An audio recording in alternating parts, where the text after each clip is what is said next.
alors ñu ngi am maître Ciré Clédor Ly moom aussi moo war a addu jëmale ci circonstance bi ñu bàyyi ko mu wax. maître Ciré. notre ami Clédor Ly. Bon, voilà, tout le monde a entendu le verdict.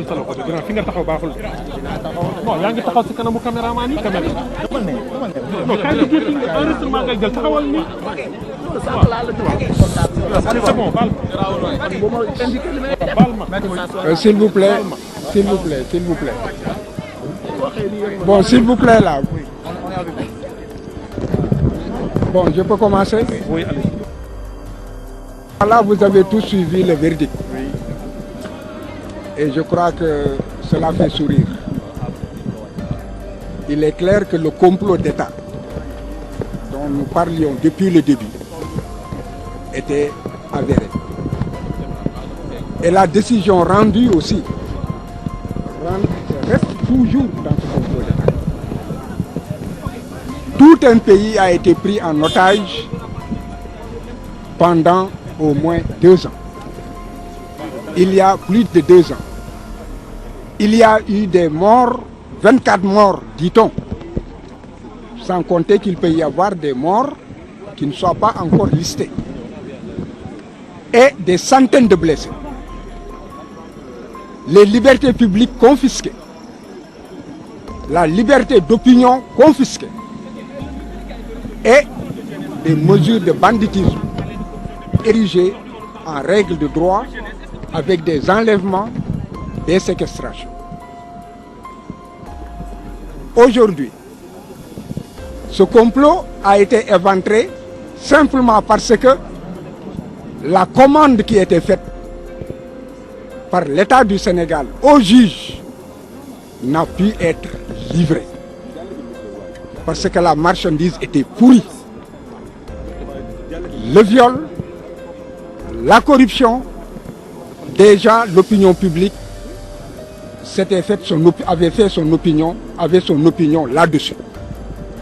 Et les juges qui avaient la commande de le condamner n'ont pu donc livrer la commande et ont effectivement confirmé ce que l'opinion avait déjà jugé et retenu.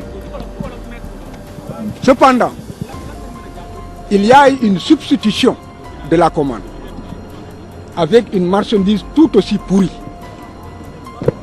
Parce que la justice a trouvé le moyen de condamner Ousmane Sonko pour incitation de la jeunesse à la débauche. C'est technique, je n'y reviens pas. Mais ce qui peut être compris par tout le monde, c'est que nul ne peut être jugé sans qu'il soit mis en mesure de se défendre sur les éléments qui lui sont reprochés. Ousmane n'a jamais été poursuivi pour cette infraction. Il n'y a jamais eu d'enquête, ni de police, ni judiciaire, et l'ordonnance de renvoi et de mise en accusation devant la chambre criminelle n'a jamais visé cette infraction. Cette infraction n'a pas aussi été débattue à l'audience. Donc, vous comprenez que le juge ne pouvait que s'en tenir à l'acquittement, puisqu'il a acquitté Ousmane du crime de viol et l'a acquitté et l'a relaxé, n'est-ce pas, de l'infraction de menace de mort. Parce qu'il s'agit de 2 infractions distinctes. L'une, c'est un crime, l'autre, c'est un délit.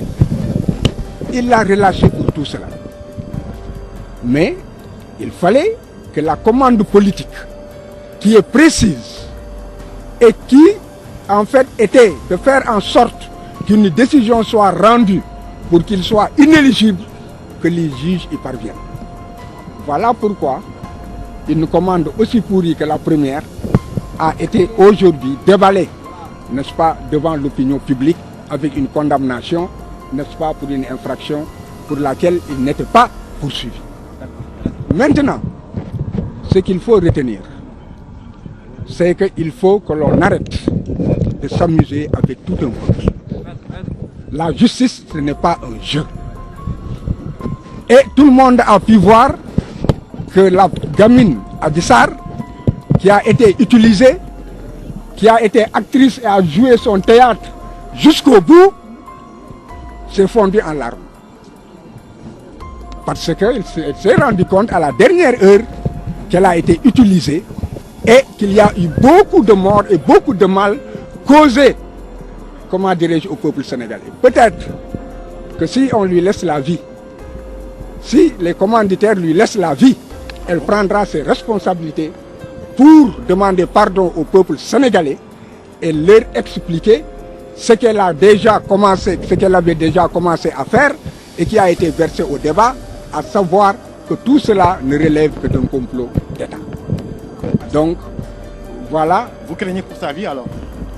Qui pour Adji Sarr? Oui. J'ai toujours craint pour la vie de Adji Sarr parce que lorsque l'État utilise une personne dans un complot, il finit toujours par s'en débarrasser pour que dans l'histoire ne soit pas révélée la vérité.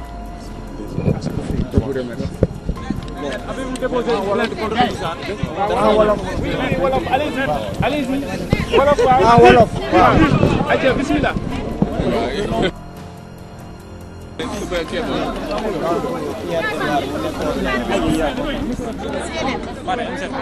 Merci.